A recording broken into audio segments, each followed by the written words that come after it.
Bonjour tout le monde et bienvenue dans cette 14e vidéo de notre série qui est intitulée À la découverte de Svelte.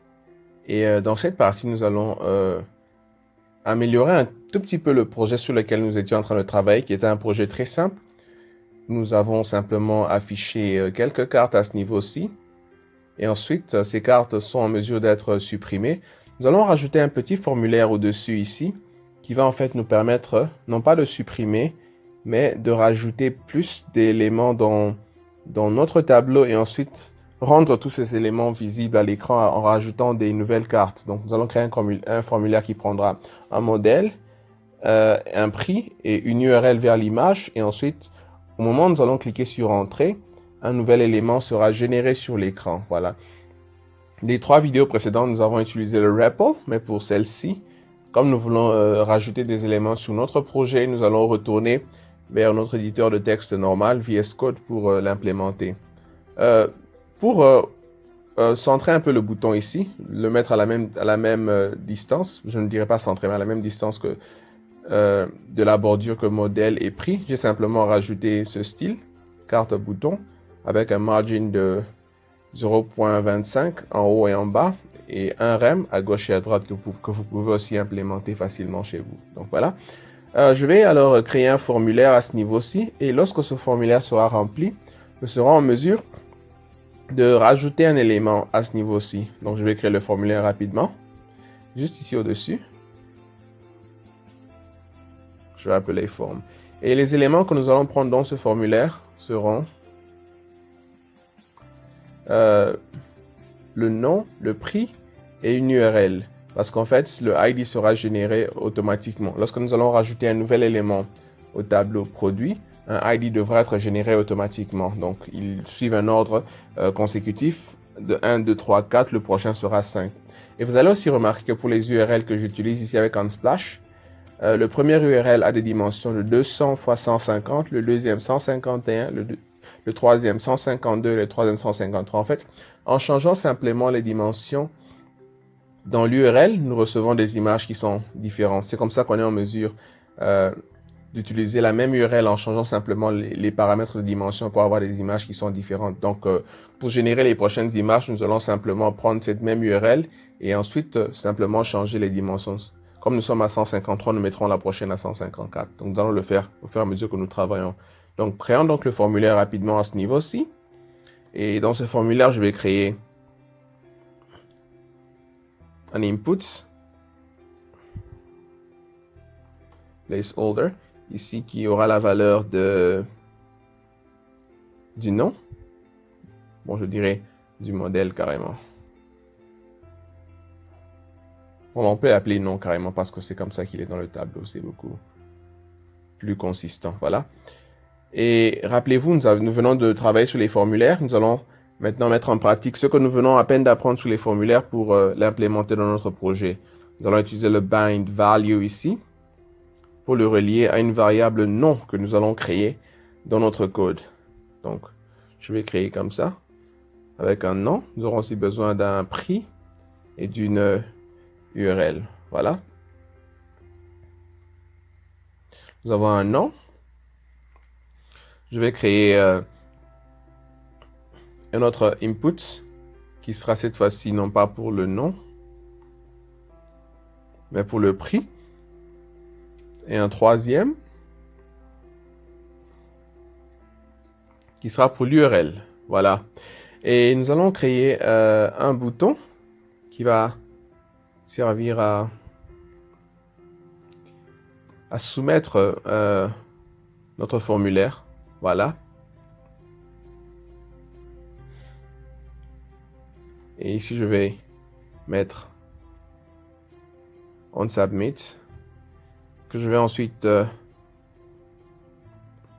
traiter dans la fonction handle submit que je vais créer juste ici au-dessus.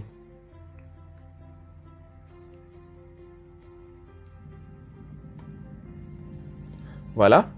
Et au moment où nous allons cliquer sur handle submit, nous voulons juste commencer par afficher le contenu du formulaire et ensuite, si on voit que tout marche bien, nous allons maintenant le rajouter dans le tableau et ensuite rendre tous ces éléments visibles à l'écran, ces nouvelles cartes. Donc je vais simplement faire un console pour afficher le nom, le prix et l'URL. J'avais promis de ne pas faire beaucoup de ES6, mais juste pour cet exemple, vous allez me permettre d'utiliser une syntaxe ES6. Ça veut simplement dire que nous aurons un objet ici, avec dont la propriété nom sera mise à nom, dont la propriété prix sera mise à prix, et URL sera mise à URL comme ça. Et en utilisant ES6, c'est simplement un raccourci que je vais utiliser pour ne pas répéter cela. Donc voilà. Bon, on va voir. Le formulaire n'est pas très beau, mais il va nous servir dans ce cas-ci. Donc je prendrai un nom qui sera modèle 4, un prix qui sera, je dirais, 50, et une URL que je vais simplement prendre ici. Et rappelez-vous, je vais simplement changer de dimension pour avoir une nouvelle image. Je place l'URL ici et ça sera 154. Et il y aura un truc qui va se passer ici que vous allez remarquer. En fait, vous voyez que la page s'est rechargée. L'élément s'est affiché à la console, mais la page s'était rechargée. Nous voulons faire en sorte que la page ne puisse plus se recharger. Et la solution, ça serait de placer un événement E ici et ensuite d'appeler la fonction prevent default pour éviter que la page ne se recharge. Donc je vais revenir sur le code et ensuite mettre le nom qui était modèle 4. Voilà, merci pour l'autocomplete. Le prix, j'avais mis c'était à 50 et l'URL c'était à 154 à ce niveau. Et je vais ensuite cliquer sur soumettre et comme on peut le voir, ils sont affichés correctement à l'écran. Et ceux parmi vous qui étaient très attentifs pendant que j'expliquais la vidéo sur les événements ont remarqué qu'il y a quelque chose que Svelte nous offre ici à ce niveau qui vont nous permettre de ne pas avoir besoin d'utiliser la fonction prevent default à ce niveau-ci. En fait, vous vous rappelez les modificateurs d'événements que je vais simplement créer à ce niveau-ci en mettant ce signe et ensuite je vais simplement appeler prevent default à ce niveau-ci. Voilà. La page va se recharger et je mettrai le même nom, modèle 4, pour un prix de 50 et une URL que je mettrai à 154 que je vais ensuite soumettre. Voilà, tout marche parfaitement bien et la page ne s'est pas rechargée. Voilà. Et donc, rajoutons donc ces éléments à notre array de produits ici. Et quand on va le rajouter, en fait, étant donné que c'est une valeur réactive, il y aura une nouvelle carte qui va se afficher à l'écran. Nous allons le faire rapidement à ce niveau-ci. Et donc, si je devais vous demander comment le faire, vous allez sûrement vous dire que je n'aurai qu'à aller dans le tableau produit et faire un push pour simplement rajouter ces éléments. Voilà. Et mettre un ID qui aura la valeur de 5, vu que nous avons 4 produits. Donc, je vais mettre plus 1 à ce niveau-ci. Voilà. Et à la sauvegarde, je vais essayer de voir ce qui va se passer. Donc, je vais aussi me débarrasser de cette console. Donc, je vais essayer de voir ce qui va se passer. Je vais mettre un nom qui sera le modèle 5. Un prix de 50 $ et une URL que je vais simplement copier d'ici.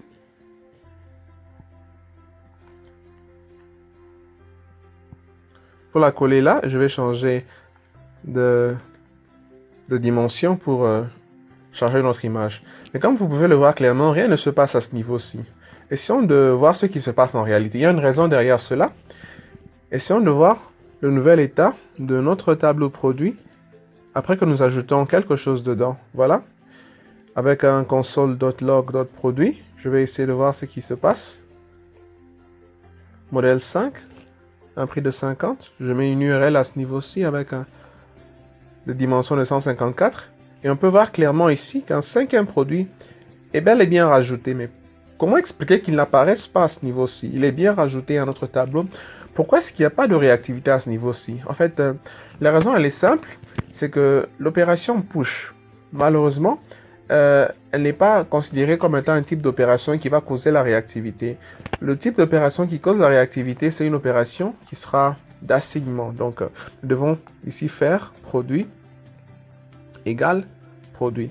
Pour en quelque sorte réassigner la nouvelle valeur de produit après le push à notre tableau. Il n'y a que comme ça que on sera en mesure d'afficher la nouvelle valeur. Donc le modèle 5, comme on peut le voir ici, un prix de 50 et une URL à ce niveau-ci.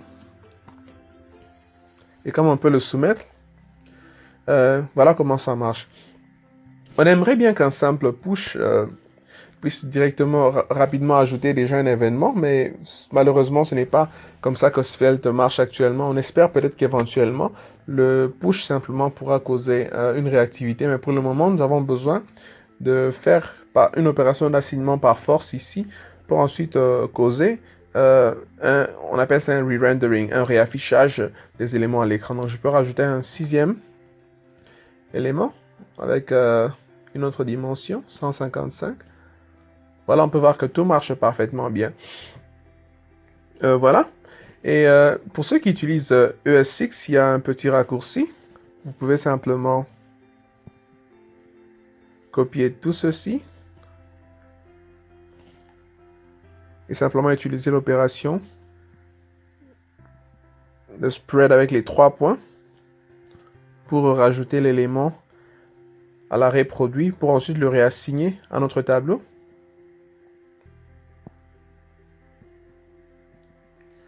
Et voilà, comme on peut le voir, un modèle 5, un prix de 50, une URL qui sera, voilà l'URL qui sera à 154 de dimension. Voilà que ça marche parfaitement bien. Voilà, tout marche parfaitement bien avec la syntaxe ES6. Donc je vais remettre la syntaxe habituelle. Voilà. Et une dernière chose que j'aimerais bien inclure, qui n'avait pas été incluse lorsque je parlais des événements pour garder la vidéo courte, c'est que vous n'êtes pas obligé de créer un événement à ce niveau-ci, avec handle submit, puis le redéfinir ici. Vous pouvez en fait définir l'événement directement entre les accolades ici, et on appelle ça inline. Je vais écrire ici. Et pour le faire, c'est très simple. Je vais simplement copier cette fonction entière.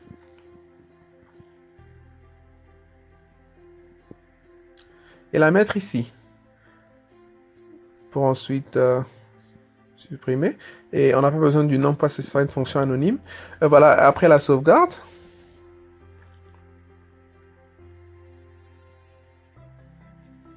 Modèle 5. Un prix de 60. Une URL. Voilà, l'URL, la voilà. 155. On peut voir que ça marche parfaitement bien. Vous pouvez des fois en avoir besoin si vous ne voulez pas, si vous avez des fonctions qui sont relativement petites, que vous voulez simplement définir à ce niveau-ci sans avoir besoin de tout prendre et de recréer une autre fonction à ce niveau-ci. Même si l'option la plus propre, c'est celle de définir le nom de la fonction ici, à ce niveau-ci. Vous pouvez ensuite définir la fonction dans le script à ce niveau-ci. Mais si vous avez une toute petite fonction comme la nôtre, vous pouvez carrément la définir de façon inline, il n'y a pas de problème. Et ceux parmi vous qui utilisent ES6 peuvent simplement remplacer fonction par une arrow function, comme ça, comme on peut le voir. Et après sauvegarde.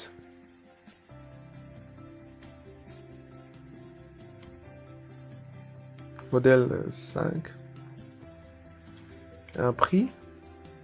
Et une URL de 155. Bon, 157, on veut mieux voir quelque chose de différent. Donc après la sauvegarde, on peut voir que tout marche bien.